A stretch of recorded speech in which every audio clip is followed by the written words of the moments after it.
Hello, my name is Margaret Adele and welcome to another indie book review. This one was a little bit late because life happened. If you watched my last video, you may already be aware, but my husband and I are now self-isolating with a small child. So everything got really hectic for a couple days, and if you hear the sounds of cartoons in the background, that's also why. But we're down to some semblance of a new normal, at least as normal as life can be in really weird times, and I finally could get around to reviewing this one. So today I am reviewing That Night by Azaaa Davis. And right off the bat, some slight issues with titling because my brain is interchanging the title of this book and the first in the series this time just at will. So like I found myself like notating it as this time instead of that night. But in general, I was really excited to read this book. It is the sequel in the Nadira Holden series, a new adult, own voices diverse, demon hunting, paranormal fantasy. That was a weird description of it, but the first book was a 5-star for me. I absolutely adored it.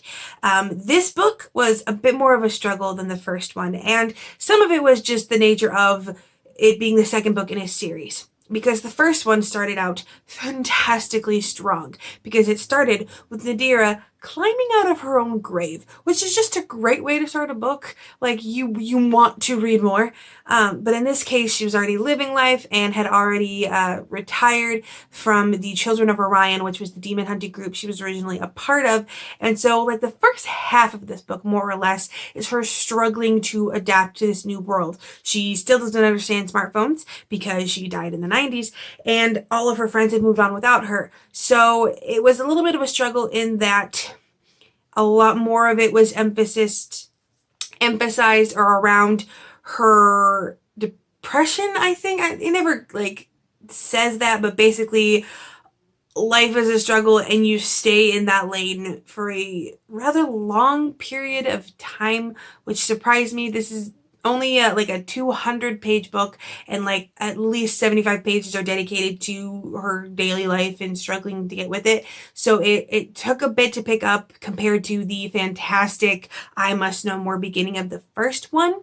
I was also really intrigued to know more about Raquel, because that was one of the best plot twists in the first book, when you discover that Nadira is not alone in her own body. As a child, her parents basically possessed her with the spirit of a succubus because she was dying, and it was the only way to keep whatever illness that was killing her as a child from finishing the job.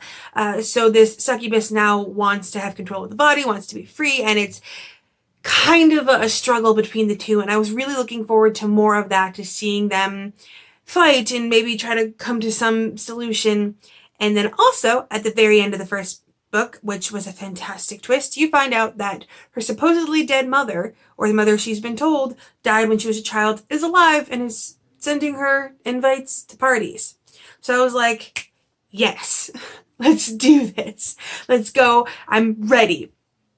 But neither of those things were really brought up in the first half of this book, and that kind of let me down a little bit. A lot of this book kind of, it felt more like a point A to point B book, and that's not unheard of for a series. A lot of sequels will kind of be like, oh, we're gearing up for the next thing, as opposed to a big plot-driven book in its own right.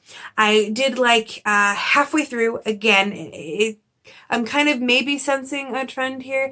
There was another big giant plot point halfway through that changed the tenor of the book, and obviously I'm not going to tell you what that is because I don't want to spoil, but it is big.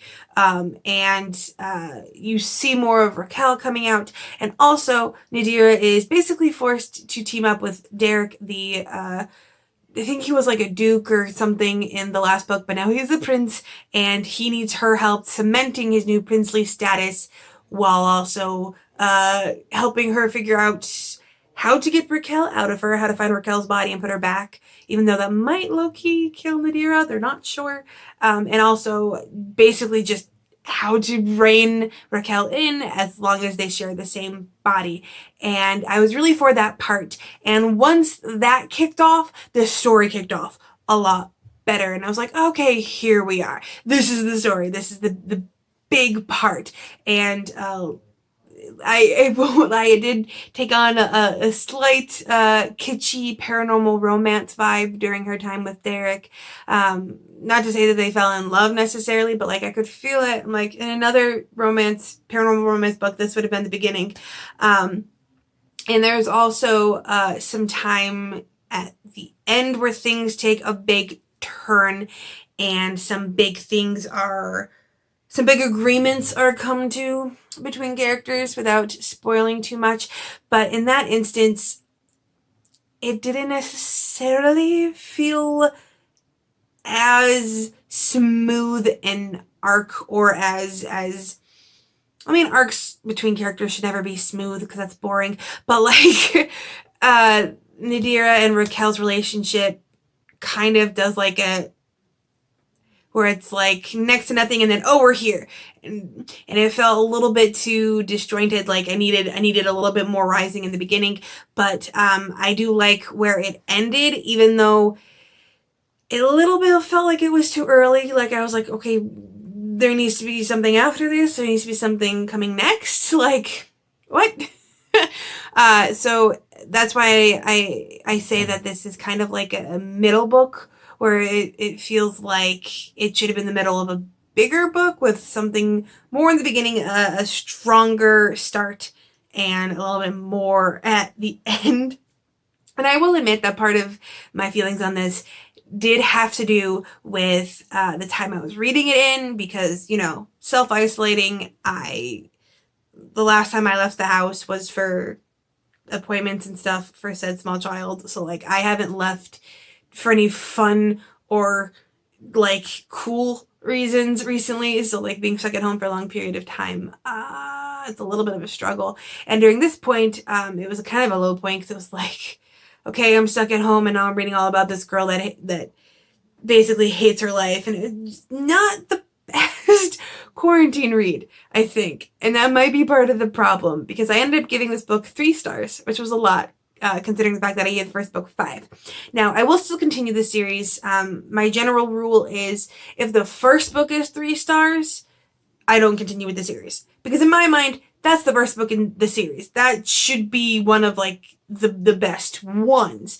But I will usually allow a low in the series, or a lull in a series. Not every book might match it, but as Azaaa Davis has shown that she can write fantastic things that I love, I'm willing to get through this book and move on to the next one. The other thing I wish that more had been done with is with her mother. It's a big reveal at the end of the first one, but like not much was done with it in this one, so it kind of felt like a big thing was promised that wasn't followed through here. I think I would have preferred if they'd saved the Raquel twist as being the big twist of the first one, and then brought back her mom for this one, because it's like you reveal a twist, something that is going to happen, and then there's an entire book where that doesn't even come close to happening, and then we are waiting for the third book. But now I'm like, okay, is it even going to happen in the third book? How many books am I going to have to read where this isn't addressed after being hinted at in the first one?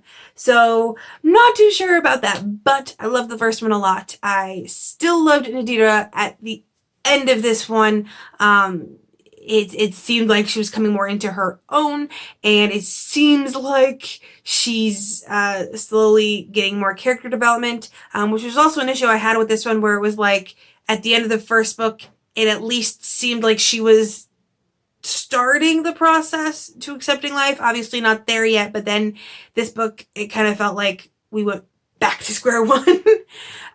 So I hope that moving forward, there will be some more development in Nadira's character, and I think there will be, depending on how the author takes it, but I'm excited to keep reading it. This might be a lull book for me, but I would still highly recommend the first one and this series as a whole. I'm not sure when the next one will be coming out, but I am excited for that. And in general, I just need to make sure that I am reading exactly the right books for my mindset, because this is a really weird time with really weird feelings. So If you are an indie author and you would like a review with something like this one, please send me an email. I will have my email down in the description below. I will also have my review policy down there. Please give that a read through. It answers a lot of questions and saves us a lot of time. And with nothing else to say, I hope you have a wonderful day and a marvelous tomorrow.